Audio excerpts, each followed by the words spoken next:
Now let's go live to Washington, D.C. with Anieze Osakwe, who will bring us updates on reactions to Trump's denunciation of the killing of Christians in Nigeria and threats of action again. Good morning, Anieze. Good morning. Good morning.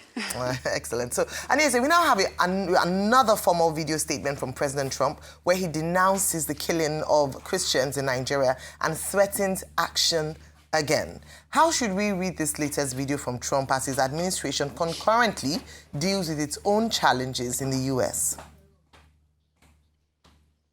Absolutely. I mean, kind of like the way you have all been discussing it this morning, this is such a significant escalation. I think that we've really seen how quickly this has escalated. It was Saturday that President Trump first put out that first post on Truth Social. By Sunday, he was talking on Air Force One, saying that, you know, he might be considering airstrikes. He might be considering boots on the ground in Nigeria. This is now Thursday morning, and we have this what looks like a pre-recorded video statement, probably filmed inside the White House, where he basically laid down three key points. The first being that, yes, he has officially declared Nigeria as a country of particular concern.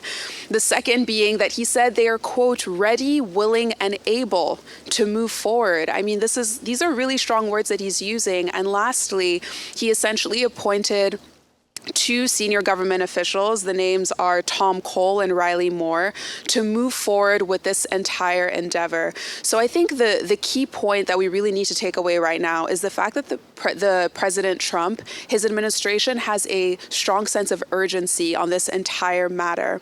And I want to juxtapose it with what's going on here in the U.S. because as I've been here for the last few days, it's a really interesting time. First of all, we had those major elections where the Democrats essentially swept, you know, all of the key states, New York, New Jersey, Virginia.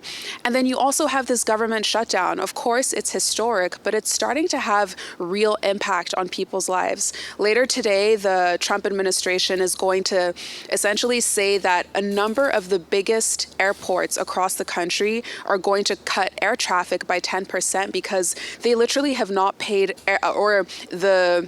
the scope of air travel is too much for air traffic controllers, and they haven't been paid since October because of this shutdown. And I'm saying all of this to say that America itself is dealing with real issues, but the fact that President Trump is still willing and able to put out these kinds of videos, these kinds of statements, it shows the sense of urgency that he seems to have towards this issue, even though Americans here on the ground are dealing with issues of their own. So is there a sense that the diplomatic wheels are turning and that this potential military action by Trump has suggested can be averted in any way? And are you getting any feelings? How's the Nigerian government responding to this? Do we have our people? Do we have boots on the ground in America? I'm talking about negotiation boots on the ground, lobbyist boots on the ground, because as at this point in time, definitely there are some Republican lobbies that definitely will work with Trump, which, you know, people can engage, a government can engage at this point in time. Or is it when our ambassadors come in, we're going to get our boots on the ground into the Capitol and start talking to people? So in theory, it seems like that is what should be happening. I know that you all briefly talked about that speech from the Minister of Information, Mohammed Idris, yesterday. He said, and I quote, President Tinubu is taking the lead in addressing all areas of misunderstanding through diplomatic and political channels. Now, the Minister of Information wasn't specific about what political channels or what governments the administration is interfacing with, whether it's the American or any others. But there's still this sense that diplomacy as usual is not really the name of the game anymore. I mean, we've seen in the last few days that President Trump is big on Twitter. He's big on Truth Social, as well as, you know, Senators Ted Cruz. They're posting videos. They're, you know, retweeting one another, replying to one another's tweets. This is not the diplomacy that, you know, closed door meetings, you know, people kind of speaking behind closed doors and just interfacing on a one-to-one personal basis. This is the age of social media. And I think that, you know, we also saw that one tweet from the Minister of Aviation, Festus Keyamo, where he wrote this open letter to President Trump.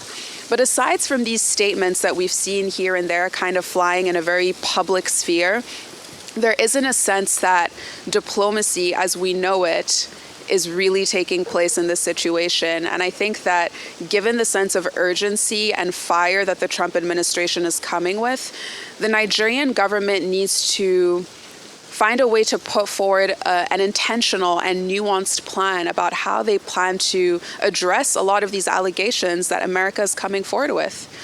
I can give you an idea quickly, Anieze. How about Nigerian government engaging top MAGA podcasters, engaging top right-wing media outlets, engaging Fox, buying ads on Hannity's show, engaging the likes of Tucker, engaging the likes of other top MAGA podcasters, because these are the people Trump listens to. Absolutely. I know that Mohammed Idris was briefly on CNN.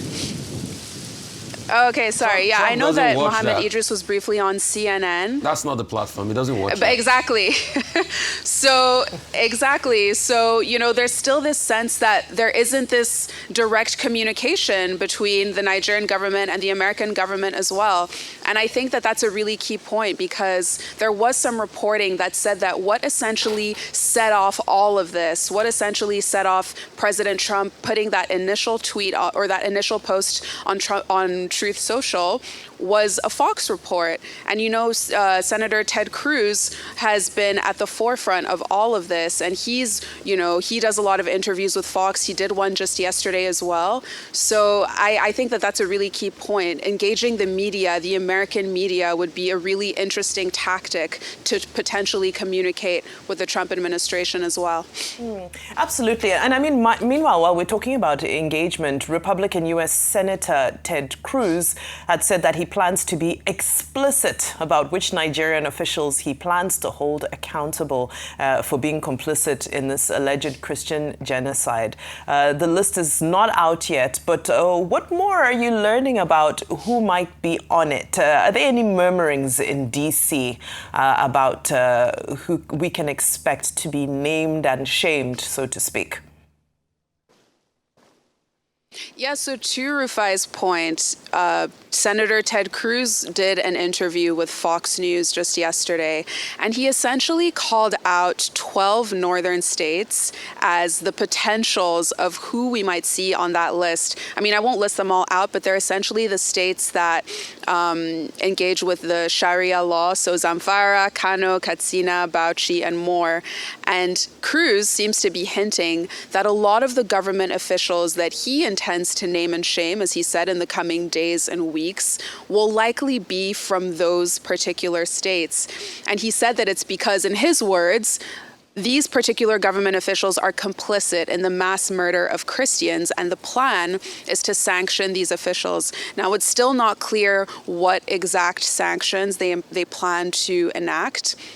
But, you know, as the U.S. has done before, it could be visa bans, it could be asset freezes, it could be seizing properties. It's definitely, we're kind of in a waiting game as of now, but, you know, we'll see how this all plays out, especially because he said he would call these officials out by name. So this is a story and a thread we will absolutely keep following. All right, thank you so much, Anieze. I think in terms of diplomacy as well, I have it on good authority that another head of state is also helping that conversation from a Western country as well, that Nigeria has a good diplomatic relationship with, speaking to Trump on behalf of the Nigerian president. And that's also a way to go, in addition to, like you talked about and Faz mentioned, using, leveraging Western media. Thank you. We look forward to more conversations with you throughout the day here on Rise News, and of course tomorrow as well, just giving us updates from Washington, D.C. Thank you.